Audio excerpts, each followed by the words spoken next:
রাজনীতির বর্তমান প্রেক্ষাপট, দেশের গণতন্ত্রে বিরোধী রাজনৈতিক দলগুলোর ভূমিকা কতটুকু, দেখুন কোন দিকে যাচ্ছে বাংলাদেশের রাজনীতির প্রেক্ষাপট। বাংলাদেশের রাজনৈতিক অঙ্গন এখন নীরব নিস্তরঙ্গ হয়ে গেছে। আগের সেই প্রাণবন্ততা এবং মুখরতা আর নেই। এই নির্জীবতার হেতু অবশ্যই আছে। মাত্র কিছুদিন আগে একাদশ জাতীয় সংসদ নির্বাচনের প্রশ্নবিদ্ধ নির্বাচনে যারা এক অসম্ভব বিজয় হাতিয়ে নিয়েছেন, সেই অস্বাভাবিক বিজয় নিয়ে তারা এখন হতভম্ব। যারা সেই নির্বাচনের শুদ্ধতা নিয়ে ঘোর আপত্তি তুলে তার ফলাফল প্রত্যাখ্যান করেছেন, তারা এই সময়ে ক্ষুব্ধ চিত্তে উদ্ভূত পরিস্থিতি পর্যবেক্ষণ এবং পর্যালোচনা করছেন। যারা এই নির্বাচন পরিচালনা এবং ভোটের আয়োজন করেছেন, তারা অপ্রত্যাশিত এত বেশি ভালো নির্বাচনের ফলাফল নিয়ে এখন কিংকর্তব্য বিমূঢ়। আর দেশের সাধারণ মানুষ নির্বাচন নিয়ে যে প্রহসন হয়েছে তাতে হতাশ এবং বিস্ময়ে বিহ্বল। যারা রাজনৈতিক পর্যবেক্ষক, তাদের ধারণা হচ্ছে এমন ভোটার বঞ্চিত নির্বাচন গণতন্ত্রের নির্বাসনকে এখন অনিবার্য করবে। এই প্রেক্ষাপটে এখন যে পটভূমি তৈরি হয়েছে, তাতে বাংলাদেশের রাজনৈতিক ভবিষ্যৎ নিয়ে বিশ্ব সমাজ উদ্বিগ্ন। এসব কিছুর প্রেক্ষাপটে দেশের রাজনৈতিক অঙ্গনে যে গুমট অবস্থার সৃষ্টি করেছে, তা কোনোভাবেই অস্বাভাবিক বলা যাবে না। এইরকম পরিস্থিতি থেকে পরিত্রাণ পাওয়া খুব সহজ নয়, কেননা আমাদের দেশের রাজনীতিকদের মধ্যে অনেক দল এবং ব্যক্তি স্বার্থের পরিধি অতিক্রম করে বৃহত্তর জাতীয় স্বার্থকে অগ্রাধিকার দেওয়ার মতো উদারতা প্রদর্শনে সক্ষম হবেন না। আমাদের স্বাধীনতার কাল প্রায় অর্ধ শতাব্দী হতে চলল। এই দীর্ঘ সময়েও দেশের নেতৃবৃন্দ রাষ্ট্র পরিচালনায় কোনো সাবলীল সিস্টেমের প্রচলন করতে পারেননি। বাংলাদেশের স্বাধীনতার পর অধিকতর গণতান্ত্রিক ব্যবস্থা হিসেবে সংসদীয় পদ্ধতির শাসন ব্যবস্থা সংবিধানের সংযোজন করা হয়েছিল, কিন্তু এই শাসন পদ্ধতির অভিজ্ঞতা এবং এর শৈলী রপ্ত না থাকায় তাতে এই ভূমিতে সংসদীয় ব্যবস্থা বিকশিত হতে পারেনি। মাঝে এই ব্যবস্থা পরিত্যক্ত হয়েছিল, পরে তা আবার গ্রহণ করা হয়। তবে এই গ্রহণ নিছক নামকাওয়াস্তে, এর সত্যিকার রূপ পরিগ্রহ করতে পারেনি। এটি একটা কঙ্কাল হয়ে দাঁড়িয়ে আছে। রাষ্ট্রের পথ চলার ক্ষেত্রে নীতি পদ্ধতি অনুসরণ যদি না করা হয়, তবে সর্বত্র তার প্রতিক্রিয়া সৃষ্টি হতে পারে। সেটি এখন এদেশে হচ্ছে, কিন্তু এ নিয়ে কারো মাথা ব্যথা আছে বলে মনে হয় না। এমন নির্লিপ্ততা যদি কাটানো না যায়, ধীরে ধীরে সবকিছু অকেজো হয়ে পড়বে। অথচ পরিস্থিতি এমন হওয়ার কথা ছিল না। দশম সংসদের নির্বাচন অংশগ্রহণমূলক ছিল না বলে সেই ভোট নিয়ে কারো আগ্রহ উৎসাহ ছিল না, কিন্তু এবার একাদশ জাতীয় সংসদ নির্বাচন অংশগ্রহণমূলক ছিল। দেশের মানুষ আশা করেছিল এতে রাজনীতিতে একটা নতুন অধ্যায়ের সূচনা হবে। গত 5 বছর দেশ পরিচালনা ছিল একক কর্তৃত্ব, ফলে সরকারের কোনো জবাবদিহিতাও ছিল না। এর পরিপ্রেক্ষিতে দেশে নানা অনিয়ম চলেছে। একাদশ জাতীয় সংসদ নির্বাচনের পর সংসদীয় গণতন্ত্র প্রাণ পাবে। জাতীয় সংসদে বিরোধী দলের উপস্থিতি এবং তাদের ভূমিকার ফলে সংসদ দেশের রাজনীতির মূল প্রাণকেন্দ্রে পরিণত হবে। কিন্তু এমন সব আশা নির্বাচনের পর মরীচিকার মতো মিলিয়ে গেছে। এখন চরম হতাশা নিয়ে দেখতে হবে, গত 5 বছরের মতো আগামী 5 বছরও তেমনি অর্থহীনভাবে কেটে যাবে। রাজনীতিতে তরঙ্গ সৃষ্টি করবেন এই অঙ্গনের পাত্র মিত্ররা, অর্থাৎ রাজনৈতিক দলের সদস্য এবং নেতৃবৃন্দ। কিন্তু দলেই যদি সংকট থাকে, তবে আর তরঙ্গ সৃষ্টির আশা করা যায় না। দেশের প্রধান দল নির্বাচন পরবর্তী সময়ে ঝিমিয়ে রয়েছে, অথচ নির্বাচনে তাদের জেগে ওঠার আশা করাই ছিল স্বাভাবিক। রাজনীতিতে নতুন গতিপ্রবাহ সৃষ্টি করার কথা ক্ষমতাসীন আওয়ামী লীগের। এজন্য তাদের যে ভূমিকা রাখার কথা, বাস্তব কারণেই এখন তা সম্ভব নয়। কারণ নির্বাচনে তাদের যে ভূমিধস বিজয় হয়েছে, তাতেই তারা এখন ধসে আছে। তাদের এই বিজয় যেহেতু সরল পথে আসেনি, তা নিয়ে ঘরে বাইরে তাদের প্রতি হাজারো প্রশ্ন ছুড়ে দেয়া হচ্ছে, তার কোনো সদুত্তর ক্ষমতাসীনদের কাছে নেই। এমন অবস্থা সৃষ্টি হয় তাদের বিজয়ের আনন্দ ম্লান হয়ে গেছে। সংসদে এখন ক্ষমতাসীনদের এমন একচ্ছত্র আধিপত্য যে সেখানে আহা বেশ বেশ ধ্বনি ছাড়া আর কোনো ধ্বনি শোনা যায় না। জাতীয় সংসদ সে কারণে একটা স্থবির প্রতিষ্ঠানে পর্যবেসিত এবং একঘেয়েমি বিরক্তি সৃষ্টি করেছে। একাদশ জাতীয় সংসদ সম্পর্কে সামান্য বলা হয়েছে, এই আইনসভা কেবল ক্ষমতাসীন দল এবং তাদের জোট নিয়ে গঠিত হয়েছে। তাই সেই সভায় সবাই এক সম্মিলিত কণ্ঠে সরকারের প্রশংসায় কোরাস গাইছেন। এর আগেও দশম সংসদের সেই একই চিত্র ছিল, সেখানে কোনো বিরোধী কণ্ঠ ছিল না। গত 5 বছরের মতো আগামী 5 বছরের সংসদের পক্ষে সরকারের জবাবদিহি নেয়ার কোনো ব্যবস্থা থাকছে না। এর ফলে সংসদ আর কোনো গুরুত্ব বহন করবে না। তাই এ নিয়ে লক্ষ্য করা যায় না জনগণের কোনো আগ্রহ। তাছাড়া এই আইনসভা সংগঠিত হওয়ার ক্ষেত্রে দেশের মানুষের যেহেতু কোনো সম্পৃক্ততা ছিল না, তাই এর ভালোমন্দ নিয়ে তাদের তেমন কোনো আগ্রহ নেই। কিন্তু দুঃখ হচ্ছে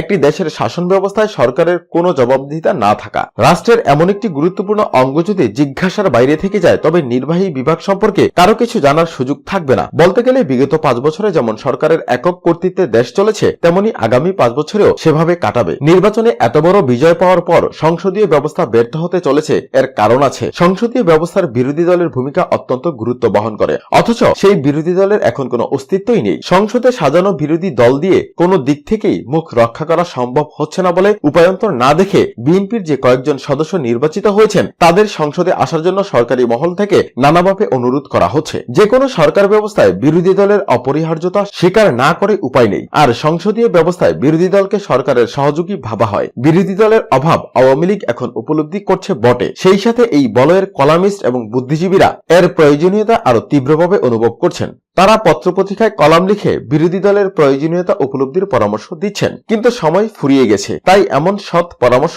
আগামী 5 বছরের জন্য সিকায় তুলে রাখতে হবে। নির্বাচনের আগে তারা কেবলই বড় বিজয়ের কথা না বলে সুষ্ঠু নির্বাচন অনুষ্ঠানের যদি পরামর্শ দিতেন, তবে এখন আর এই অরণ্যরোদন করতে হতো না। তারা তখন সরকারের কণ্ঠে কণ্ঠ মিলিয়ে কেবল উন্নয়নের পাঁচালি গিয়েছেন, কিন্তু একথা স্মরণ করিয়ে দেননি যে উন্নয়ন আর গণতন্ত্র পাশাপাশি হাত ধরে চলে এবং একটি ছাড়া অন্যটি অর্থহীন। গণতন্ত্র থাকলে সুশাসন প্রতিষ্ঠা পায়, আর সুশাসন কায়েম থাকলে অনিয়ম দুর্নীতি নিয়ন্ত্রণে থাকে। অথচ আজ গণতন্ত্রের অভাবে অনিয়ম দুর্নীতিতে দেশ সয়লাভ হতে চলেছে। তাই সময় এখন বলছে সামগ্রিক একটি শুদ্ধাচারের আন্দোলন সৃষ্টি করা উচিত। আত্মশুদ্ধির জন্য নীতি নৈতিকতার শিক্ষার উপর গুরুত্ব দিতে হবে, কেননা দেশ থেকে সুনীতি নিরুদ্দেশ হয়ে গেছে। এই শ্লাঘা সবাইকে বন্টন করে নিতে হবে। দল হিসেবে জাতীয় পার্টি আত্মপরিচয় নিয়ে একটা বিভ্রান্তিতে রয়েছে। সরকার থেকে পড়ে যাওয়ার পর থেকেই তাদের এই অবস্থা। দশম সংসদে তারা আওয়ামী লীগের সাথে জোট বেঁধে নির্বাচন করেছিল এবং নির্বাচনের পর সরকারের মন্ত্রিসভায় যোগ দেয়। সংসদে তাদের ভূমিকা ছিল সরকারি দলের মতোই। দলের প্রধান জনাব এরশাদ মন্ত্রীর পদমর্যাদায় প্রধানমন্ত্রীর বিশেষ দূত হলেন, আবার বেগম এরশাদ দশম সংসদে মন্ত্রীর মর্যাদায় বিরোধী দলের নেত্রী হয়েছিলেন। তাই তাদের সঠিক অবস্থান নিয়ে একটা ধোঁয়াশার সৃষ্টি হয়েছিল। এবারও জাতীয় পার্টির নেতৃবৃন্দ আওয়ামী লীগের জোট থেকে নির্বাচনে বিজয়ী হয়ে সংসদে বসেছেন। তাদের এবারও সংসদে বিরোধী দল হিসেবে পরিচয় দেয়া হচ্ছে। নির্বাচন করলেন আওয়ামী লীগের জোট থেকে, আর সেই নির্বাচনের পর হয়ে গেলেন বিরোধী দলের সদস্য। তাদের এই অবস্থান সাংবিধানিক দিক থেকে ত্রুটিপূর্ণ। তদুপরি সংসদে তাদের বিরোধী দলের সংসদ সদস্য হিসেবে কোনো ভূমিকা নেই। এটা এক অদ্ভুত ব্যাপার। জাতীয় পার্টিকে বস্তুত একটি আঞ্চলিক দল হিসেবে চিহ্নিত করা যায়, কেননা দেশের সর্বত্র তাদের কোনো ভূমিকা নেই। বস্তুত আওয়ামী লীগের আশীর্বাদ নিয়েই তারা চলেছেন, আর এই আশীর্বাদ উঠে গেলে তাদের পক্ষে অস্তিত্ব রক্ষা করা কঠিন হবে। আর দলটি চলে কার্যত এরশাদের একক কর্তৃত্বে। তাই ভবিষ্যতে শূন্যতা সৃষ্টির আশঙ্কাই যথেষ্ট। রাজনীতিতে তাদের তেমন কোনো ভূমিকা নেই, ভবিষ্যতেও তেমনি তাদের জেগে ওঠার কোনো সম্ভাবনা আছে বলে মনে হয় না। জনাব এরশাদ এখন অসুস্থ, তার পক্ষে আগের মতো দল পরিচালনা করা কতটুকু সম্ভব সেটি বিবেচনার বিষয়। বাংলাদেশের রাজনৈতিক অঙ্গনে বাংলাদেশ জাতীয়তাবাদী দল বিএনপির অবদান বিরাট। দলের প্রতিষ্ঠাতা শহীদ রাষ্ট্রপতি জিয়াউর রহমান পরবর্তীতে এসে অনেক উল্লেখযোগ্য কাজ করেছেন। তিনি একদলীয় শাসন ব্যবস্থার বিপরীতে বহুদলীয় গণতন্ত্র পুনঃপ্রতিষ্ঠা করেছিলেন। দেশের রাজনীতিতে তার এসব অবদান ইতিহাসে গুরুত্বের সাথে সংযোজিত হয়েছে। উদার গণতান্ত্রিক দল হিসেবে বিএনপি জাতীয় রাজনীতিতে সহিষ্ণুতা, ঐক্য, বাক এবং সংবাদপত্রের স্বাধীনতার নীতি গ্রহণ করেছে। গণতন্ত্রের প্রতি প্রতিশ্রুতিবদ্ধ বিএনপি এদেশে প্রশ্নমুক্ত নির্বাচনের জন্য নির্বাচনকালীন তত্ত্বাবধায়ক সরকারের দাবির প্রতি শ্রদ্ধা দেখিয়ে তা সংবিধানে সন্নিবেশিত করে নিয়েছিল, যা গণতন্ত্রের সুষ্ঠু বিকাশে বিরাট অবদান রেখেছিল। সেই বিএনপি এখন ক্ষমতাসীনদের রোষের শিকার হয়ে ম্রিয়মান। রাজনৈতিক প্রতিহিংসার কবলে পড়ে দলের চেয়ারপারসন সহ সংগঠনটির অসংখ্য নেতাকর্মী কারারুদ্ধ। মামলায় জড়িয়ে তাদের চরমভাবে নিগৃহীত করা হচ্ছে। বিএনপি এবং এই দলের নেতাকর্মীদের উপর এমন নিষ্পেষণ আসলে দেশে সুষ্ঠু এবং গণতান্ত্রিক ধারার পথ রুদ্ধ করেছে। উদার গণতান্ত্রিক এই দলের এমন দুরবস্থা অপশাসনের ধারা বহমান থাকারই অশনি সংকেত। বাংলাদেশের আরেকটি বড় দল জামায়াত ইসলামী। এই দলটি বিভিন্ন জাতীয় এবং স্থানীয় নির্বাচনে অংশ নিয়েছে। দলটির আরো একটি বৈশিষ্ট্য হলো এর কর্মীরা সংগঠনের নিষ্ঠার সাথে গণতন্ত্রের চর্চা করে থাকে। দেশের পুনর্বার সংসদীয় ব্যবস্থা কায়েম এবং সুষ্ঠু নির্বাচনের জন্য সংবিধানে নির্বাচনকালীন তত্ত্বাবধায়ক সরকার ব্যবস্থা সংযোজিত করার আন্দোলনে এই দলটির অবদান ছিল। সর্বশেষ একাদশ জাতীয় সংসদ নির্বাচনেও জামায়াত জাতীয় ঐক্যফ্রন্টের ব্যানার থেকে নির্বাচন করেছে। বেশ কিছুকাল ধরে এই দলটি নিয়ে রাজনৈতিক অঙ্গনে নানা আলোচনা চলছে। এমনকি দলের নাম এবং এর নীতি কর্মসূচি সহ দলের বেশ কিছু আভ্যন্তরীণ বিষয় নিয়ে সংগঠনটির ভেতরে নেতাকর্মীদের আলোচনা চলছে। পর্যবেক্ষকরা মনে করেন দলের নাম এবং বিভিন্ন ইস্যুতে পরিবর্তনের জন্য এই কথা চালাচালি হচ্ছে। এ সময় দলের অন্যতম সহকারী সেক্রেটারি জেনারেল বিশিষ্ট আইনজীবী ব্যারিস্টার আব্দুর রাজ্জাক বর্তমানে তিনি লন্ডনে প্রবাসী, দল থেকে পদত্যাগ করেছেন। আর এই পদত্যাগ নিয়ে বাংলাদেশের মিডিয়া সহ ব্রিটিশ মিডিয়ায় ব্যাপক আলোচনার সূত্রপাত হয়।